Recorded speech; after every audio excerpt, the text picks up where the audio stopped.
Young Australian Casey Stoner stole their thunder in qualifying and became the youngest ever pole sitter in the British Championships, just 14 years old, in front of Pete Jennings, Alan Green and John Pearson.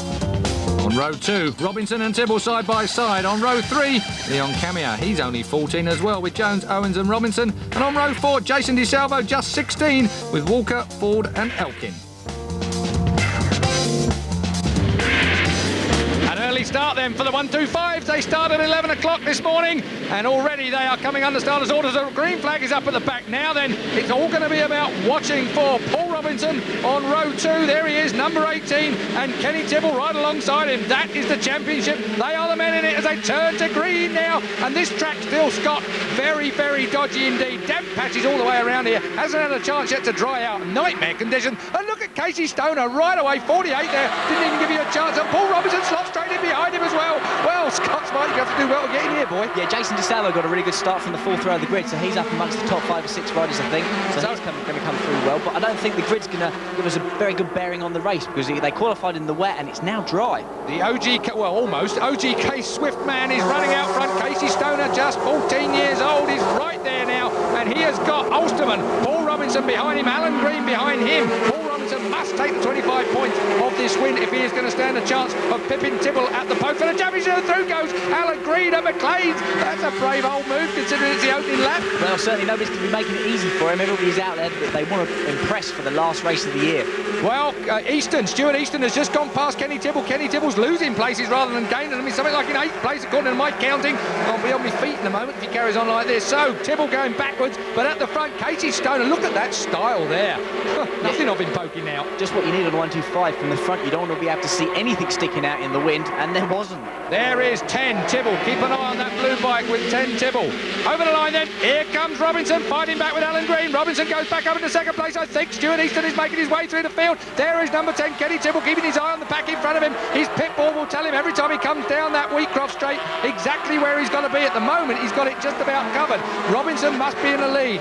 Yeah, Tibble knows exactly what's going on. He can see the positions of everybody in front of him. He doesn't even need his pit bull to know what's going on with the championship. Well, here we go, the Demon Vimto Honda boy. It looks like he was going for the lead going down the red gate as we look back up to number 10, Kenny Tibble, out on his own now. At least it's safe out on his own as the sun has come up. The track is dried out. Stuart Easton goes to the front. Stuart Easton on bike 44, the Demon Vimto Honda. Paul Bird Motorsports bike right out there. He's only 16 as well. He's just taken over from Alan Green. That is a great ride. And Stoner goes back to 3rd. Stuart slipped past there, made it look easy. He's pulling away already. He's pulled out 4 or 5 bike lengths in less than 3 corners.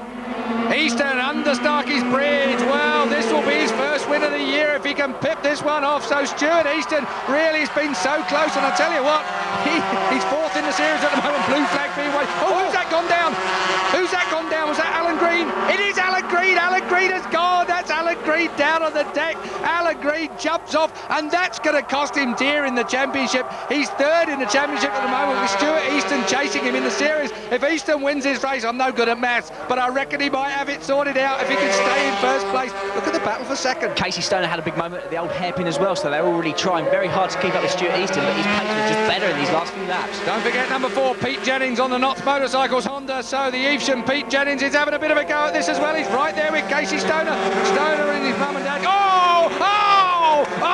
Jennings, dear me. I'm out of my seat watching that. Pete Jennings on lap 17 leaps off big time. God. It's just so lucky he didn't get collected by any of the other riders. It's just as well that these bikes are small and they managed to avoid him. Well, he still got mashed by it, whatever it was. Stoner then in 2nd place. Now then, Robinson in 3rd place on bike number 18. He's really got to still win this race. John Pearson is in 4th place. There is Tibble. Tibble is going to be champion if he finishes where he is, and Robinson finishes where he is. He'll be doing the calculations now.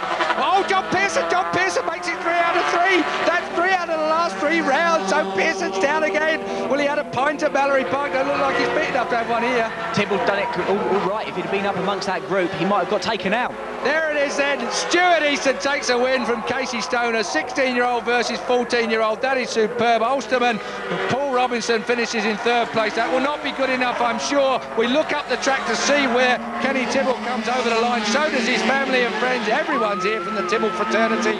He knows he's got it. He's been watching his board. Kenny Tibble is the first British champion to be crowned this year so far. The 2000 British 125cc champion is Kenny Tibble. Well, commercially, he has very, very little support. So to win the title, it will probably mean doubly amount to him. A great ride, but not as good as this man.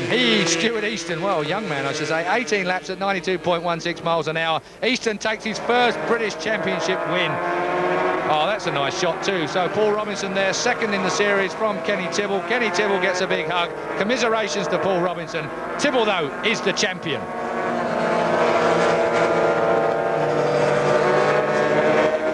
Confirmation then of the results. Round 10 of the British 125cc Championship. Easton takes a very, very fine win indeed from an exceptionally fine Casey Stoner in second place. Paul Robinson third in the race and second in the championship. Kenny Tibble fourth in the race and wins the championship and celebrates with a good old burnout. That's traditional, of course, with motorcycles. His dad will no doubt stop it out of his pocket money. So while he celebrates down on pit lane, Stuart Easton is celebrating with our very own Claire.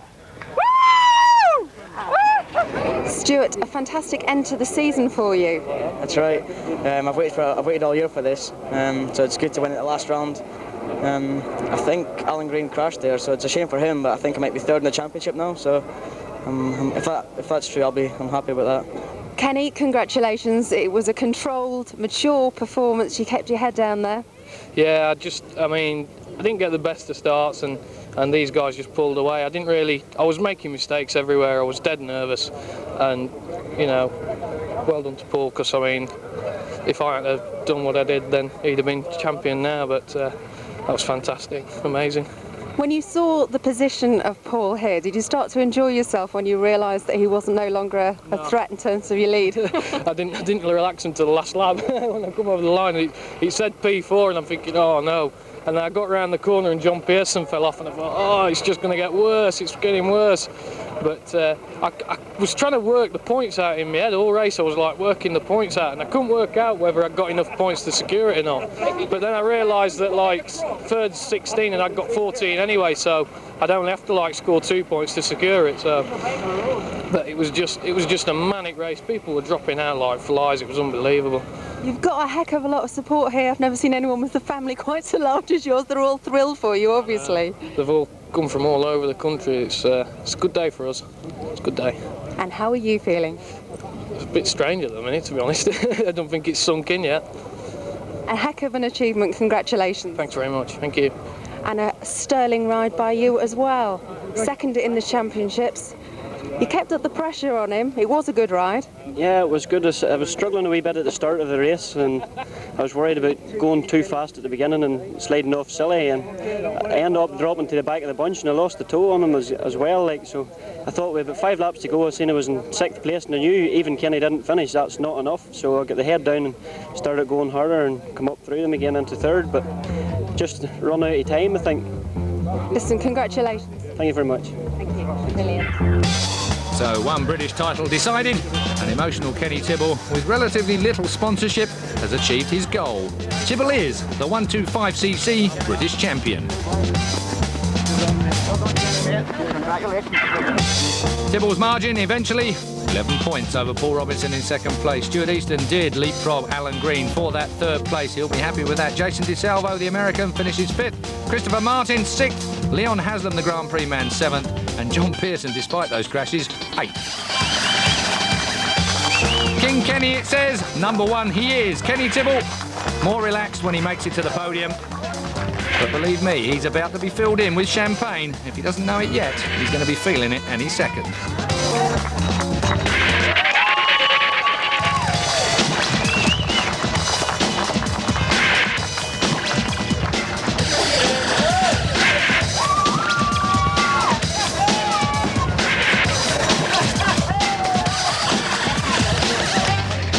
The 125 champion celebrates. Next, we find out who the Superstocks champion is going to be.